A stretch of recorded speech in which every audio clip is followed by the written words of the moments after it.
Hi book friends, this is Kat. Welcome back to my channel.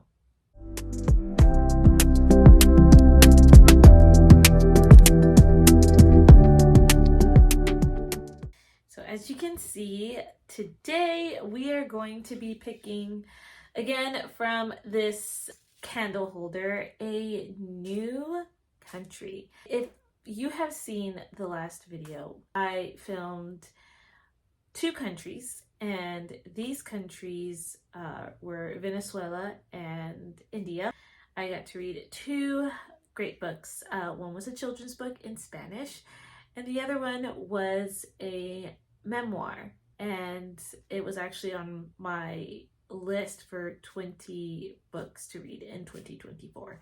So that was pretty cool how that turned out. So we are back, and we're gonna go ahead and jump in and pick our next country we will be going to in book form.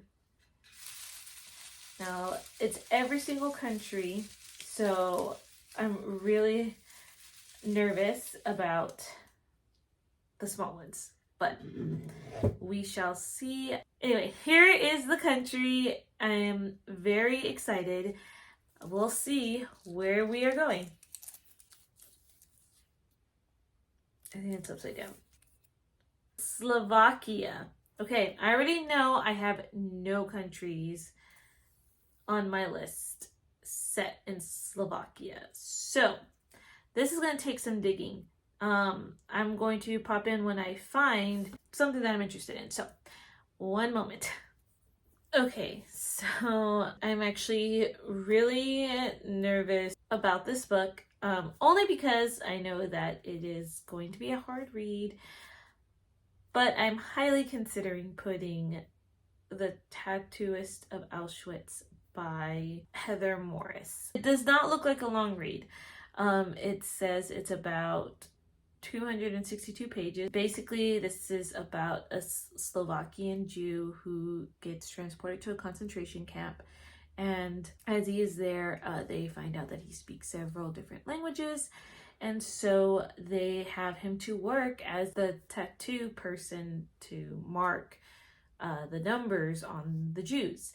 And so it says that he ends up remembering this woman, and he wants to survive this and vows to marry her, I guess. And so that's the story synopsis that is right here on Goodreads. So yes, I have been very interested in World War II, especially since I did used to teach that in high school as part of the curriculum, where we did do like a deep dive into it. And so, and growing up, I've always been drawn to stories about World War II. So now that I'm older, I find that basically I get sad easier, and there are just some things that I can't handle like I used to.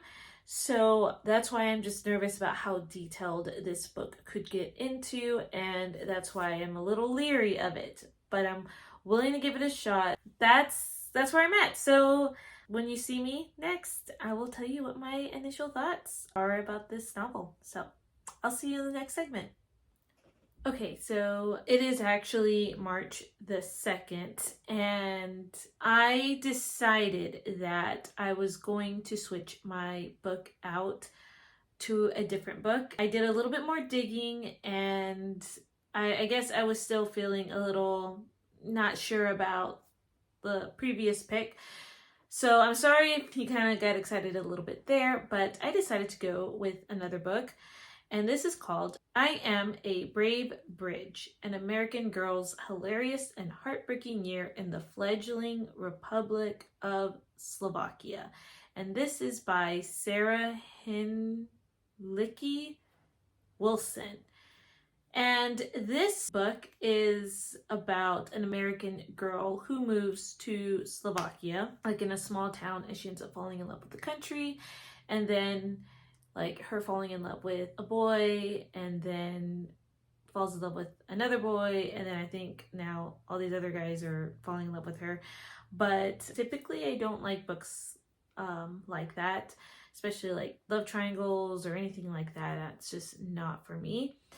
But further reading it, does say that this book would fit great for those who love to travel. From what I gather, reading this one review, it says if you're interested in learning more about Slovakia and having a laugh while doing so, then they would recommend this book. And like that second line talks about Hinlicky Wilson recreated her year as a teenager in Slovakia back in the 90s. It does talk about, like teenage angst and drama, which, I mean, it's a hit or miss with me, honestly. But it says it's humorous, and it really does talk about the country during that time period, which I believe is like after the Cold War. I know like the Cold War does take place in like the 80s, so maybe we'll see some effects from that in there.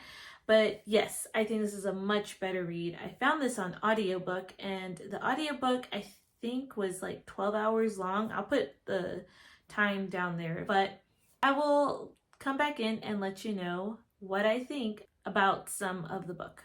I'm back, and as you saw, I did pick a different book for Slovakia, and this one is called I Am a Brave Bridge by Sarah Hinckley Wilson, and the narrator to this audiobook is actually her voice, so that's kind of cool. But I did finish up to chapter 2. Yeah, so far my thoughts on this. This is actually a memoir, and she recounts her story with how she goes to Slovakia, which her dad is a minister, I think with the Lutheran church, and she just explains a little bit about her background, that they were actually from Slovakia, and I think it's the mom and the dad, but I'm not really sure. I will say that there were some things that I was a little lost in, and either it's just the pronunciation of the different language, because she does put some words from the language in this audiobook, but then also I will say she has a really nice vocabulary and some words that I don't often hear. Anyway, so yeah, chapter 2, not so far in. It does give me my big fat Greek wedding vibes almost, in terms of how, she meets the family in Slovakia and how they're like feeding them all, like her and her dad, and how they're eating like 5 meals a day and they're like constantly getting fed, and it was really funny. Other than that, there was just a reference already where it was kind of sexual in nature. It was very brief, and it moved on. I'm just hoping that the book doesn't continue with that kind of humor, because that's humor I don't really like. Other than that, there's nothing else that I'm like red flagging, but it's very interesting to hear about the history, because she does go to Slovakia after the fall of the Iron Curtain, so you hear a little bit of the aftermath, and so she's going there like in the 90s and is kind of seeing the effects of it. So that's cool to hear like the history of that part. So I am enjoying what I am understanding in this book, and yeah, that's kind of where I'm at. I'm hoping to get through a little bit more today. I'm about to go take a walk because I have been sitting here for a while, and then I'm going to get started on school stuff. So I'll listen to this if I can find my headphones as I go on my walk. All right, I will see you guys in another clip. Okay, so it is Wednesday, March the 6th, and I'm going to give you the update on my Reading Around the World book. So as a reminder, I am reading I Am a Brave Bridge, and I am in chapter 4, and that is an hour-long chapter. I'm not very fond of how the segments are broken up in this book. It's kind of hard to follow along, and I guess I don't like the narration style of it, and I like that she does narrate it because she can recall the experiences, and she'll use like the language here and there. I do enjoy that, but it doesn't seem like it flows very well, and especially at the start of chapter 4, I was a little confused. It took a while for me to realize she's actually talking about the backstory of her mother. So, and even then, it's an interesting chapter. Here it just sounds like a funny story, like a princess story almost. I do enjoy learning about the culture. There is lots of talk about her being this exotic person to the people there because she's from America, and they are all just curious about her, especially all the young men. They're all curious about her and how she's, teenage girl. She's flattered. There's only one right now that particularly catches her eye. I think that their friendship is adorable. It's her just learning like this culture through the eyes of I guess she's a pastor's daughter, but her dad is a pastor, so there are some references about her meeting people through the youth group and how that certain home life that she has is very like tight knit, I guess, and they're pretty tight with their congregation as well. So I'm enjoying it in that aspect, but it definitely is all over the place because it's just a lot of details happening in the time that she is in Slovakia. So, but I'm not hating it or anything like that. It's interesting, and I just wish that the chapters were shortened a little bit. No other crude language or jokes that I do remember.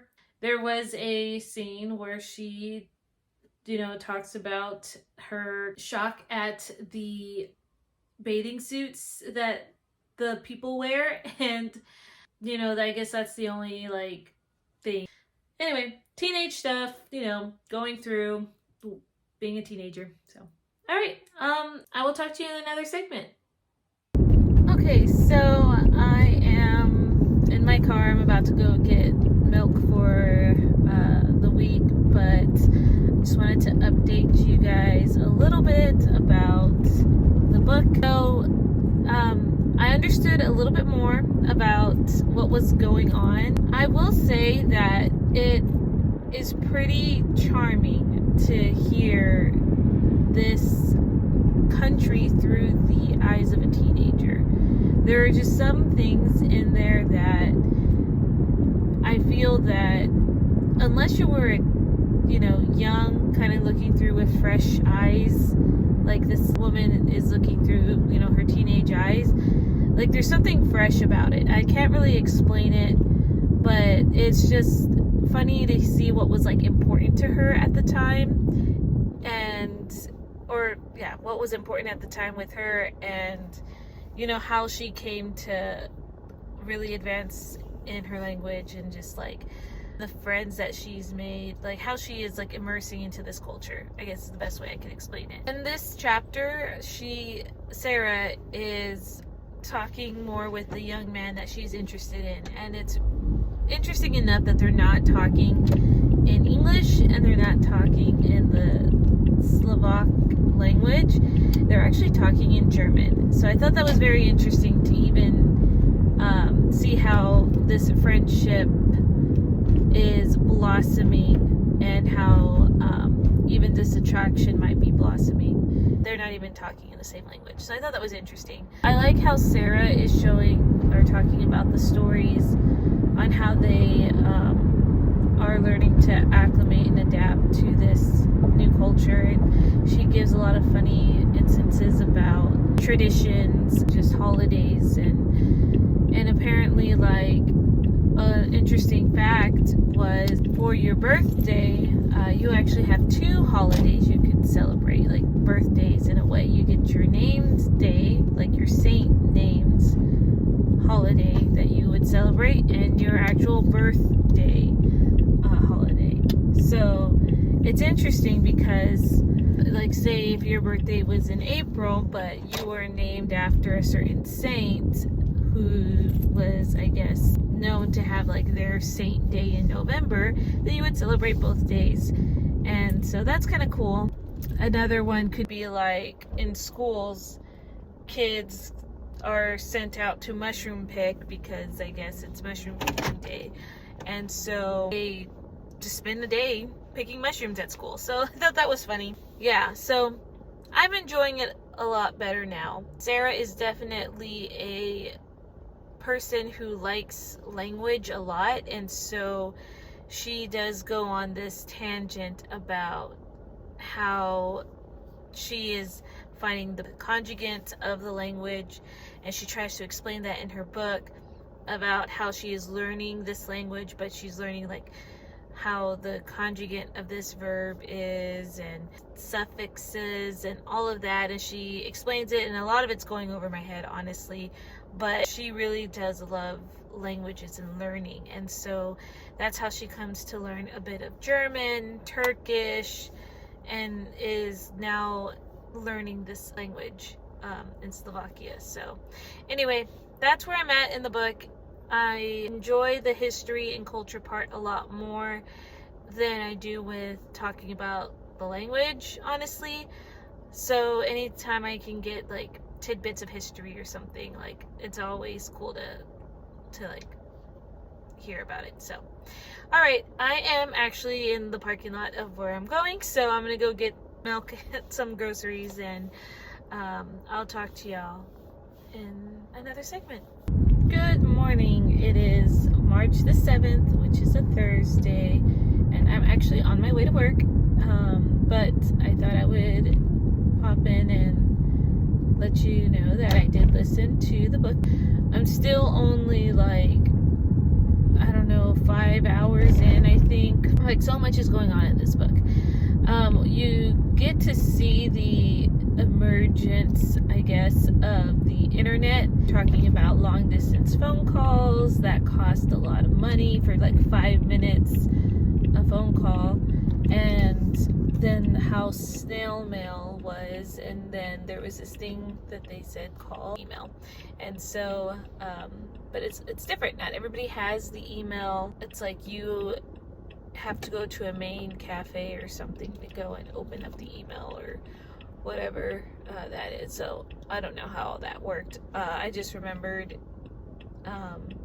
email growing up. So anyway, it was kind of cool to see that starting to emerge. I think I also mentioned that it felt kind of like a history book, going talking about like different parts of history and Slovak history and where the language came from, and even like some church history with the Lutheran Church, and so that's pretty neat, but it's also a lot, so it does feel, when those sections come up, almost like a history class in a way. And I like history, but I guess hearing it through audio, and the audio is not my favorite, it's just kind of hard to go along with it. Still figuring out her relationship with this one boy, and she's wondering why he hasn't said anything, but according to customs, it's a very serious relationship.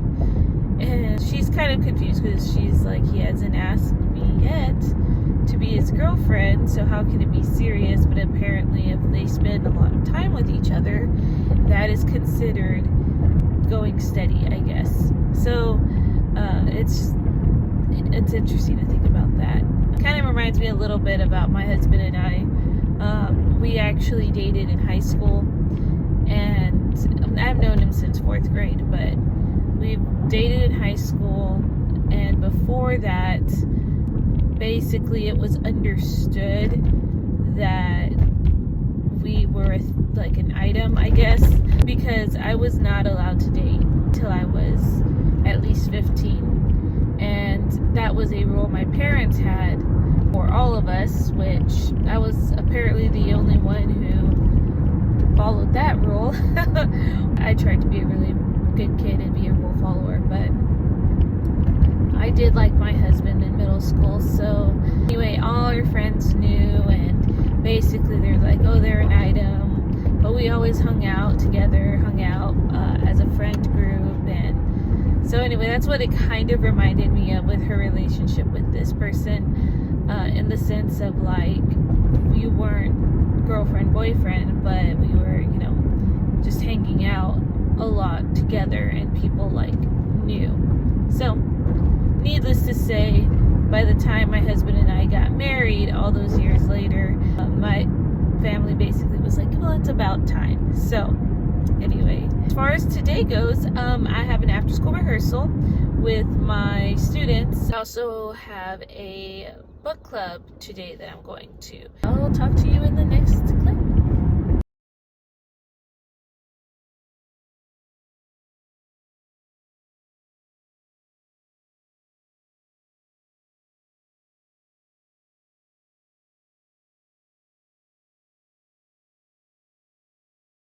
Okay, so it is in fact March the 16th. It has been a while. I was on spring break and we went on a nice road trip. It was actually a really long road trip. I might put in some clips here. We got to go to Joshua Tree, and that's in California. I've never been, and it was just a great time. I really thought that I was going to be able to vlog, but our days were just packed, whether it was driving or just being outdoors, and I didn't even get a lot of reading done. So that's why you haven't seen some updates. But I have in fact finished I Am a Brave Bridge. It's kind of hard to remember where I left off, but I essentially have like my final thoughts, and I felt like it was better to do it this way because her book is so much about her life, and it's basically like her life with the year that she spends in Slovakia, and then the aftermath, and then her going off to college, and then going back to Slovakia to see a lot of the friends that she has made. So I started to not enjoy myself as much as I did at the beginning. I got very annoyed with just the angstiness of like the teenagers, and like I kind of knew there was going to be angst in it, but towards the end I just was fed up with the relationships, I guess. And it's kind of hard to say because it is like her life story, and so she is like telling her life story there, and there were some neat elements, but I just stopped caring about the relationships between her and these boys. It was kind of hard to follow for a lot of it too, just because I'm not used to the vocabulary being used. Was a lot harder for me to understand, whether it was in the different language or just her choice in vocabulary. I really felt like it was a professor almost, like how she spoke was very eloquent, and it was hard for me to kind of catch on. So I am done, and I really did not feel like the book should have been that long, honestly. There were some things where I felt like could have been taken out and you still got an idea of what was going on. So I felt like it could have been a little shorter. Anyway, I'm still glad that I got to see a lot of the culture there in Slovakia, especially after it became its own country. I was just glad to read about another culture, and that part of the story I really did like. That was Slovakia, and so now it's time to pick my next country for this vlog. So let's just go ahead and get one of these, and let's get towards the top. Let's get this one. He wants to unravel anyway. Let you see it first. Oh goodness, what is this? Okay, let's see what I can find online because I do not have a book set in this country. So I will pop back when I find the book. Okay, so it was actually easier for me to find this one, but this one is called A Girl Called Problem by Katie Quirk. And this book is a middle grade, and it is about a girl named Shida. And her name in Swahili means problem. She's 13 years old with this name. Her father has died, and her mother is depressed, and everyone in the village just expects Shida to marry and not pursue her dream to be a healer. So it says that the village elders make this decision to move the village to another town, and Sheeta wants to learn from a nurse there. So it's pretty short. It's 256 pages, and I found it off of our library's online app. It's called Hoopla. So I'm going to read the ebook version of this. So hopefully it's a good read. It doesn't have that high of a rating on Goodreads. Anyway, I will pop in and let you know my thoughts once I have obtained this book. Talk to you in another segment. Okay, it is March the 18th, and I am about 100 pages into the book, The Girl Called Problem by Katie Quirk, and I am enjoying the book so far. You do have this young girl who is called Sheeta, but in Swahili the name means problem, and usually children who are named Sheeta, it's usually when like there is something unfortunate that happened during the time of their birth, or what people would consider like even a curse that was put on the family or the village, and that's kind of how the name gets chosen.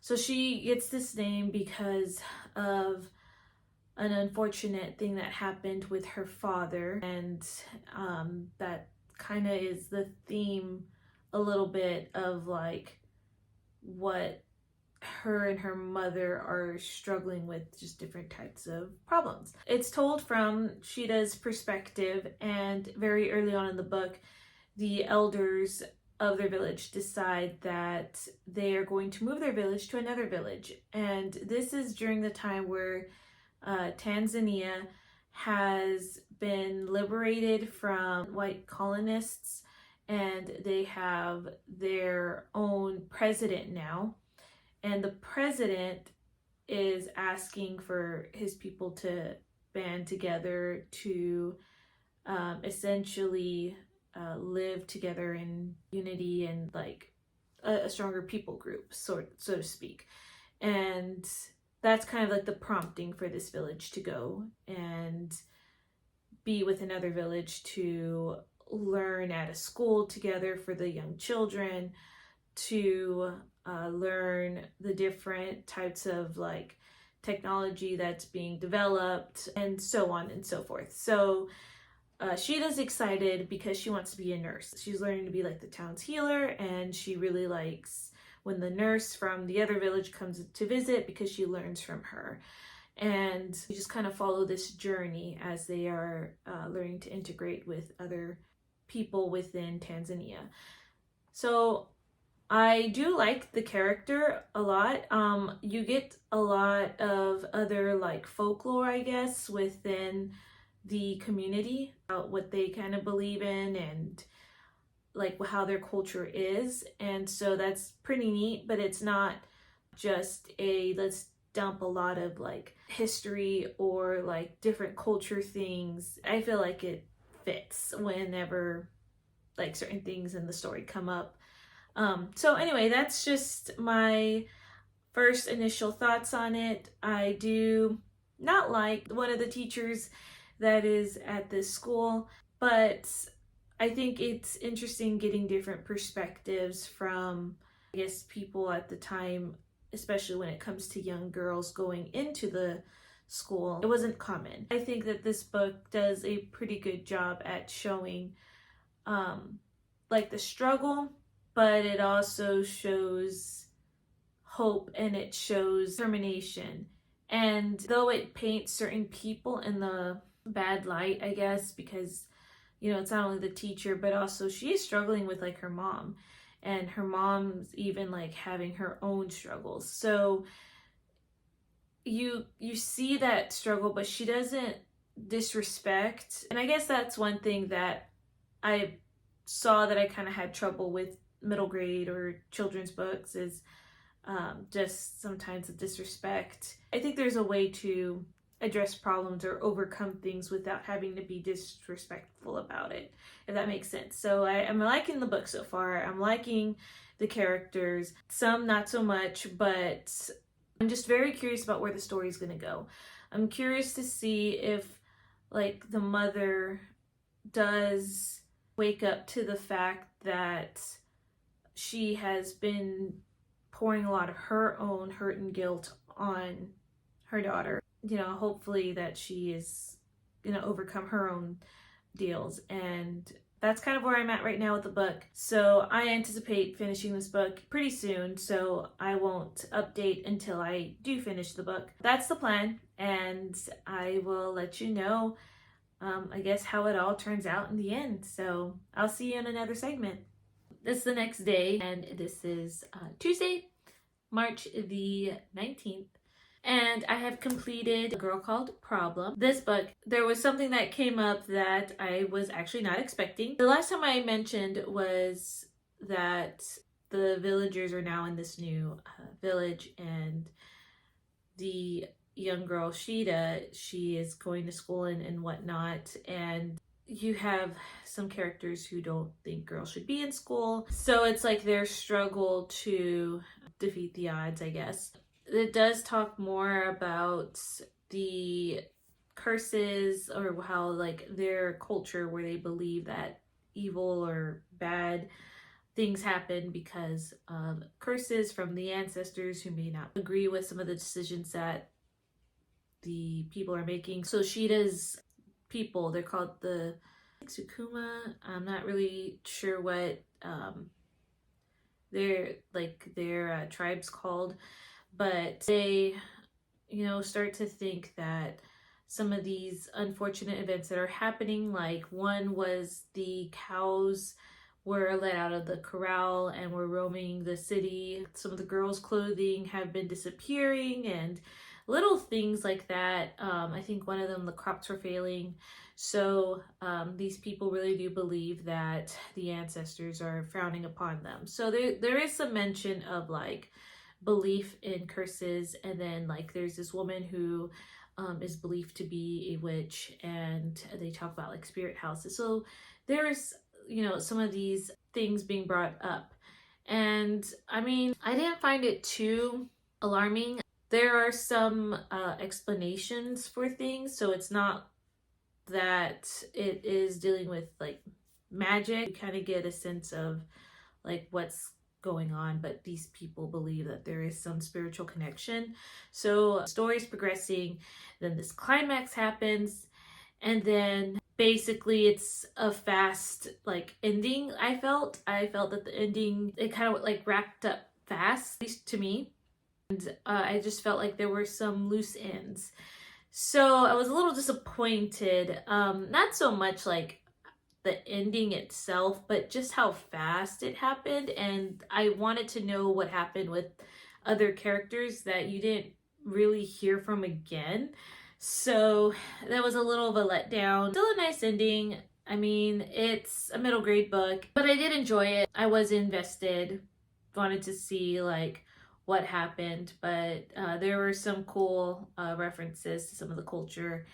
So yeah, that's kind of all I have to say. I'm sorry that this video didn't have a lot of interesting things. If you have any recommendations from any other countries, or even authors from any of the different countries around the world, let me know. I would love to check those out. And until next time, guys, I'll see you in another video. Bye.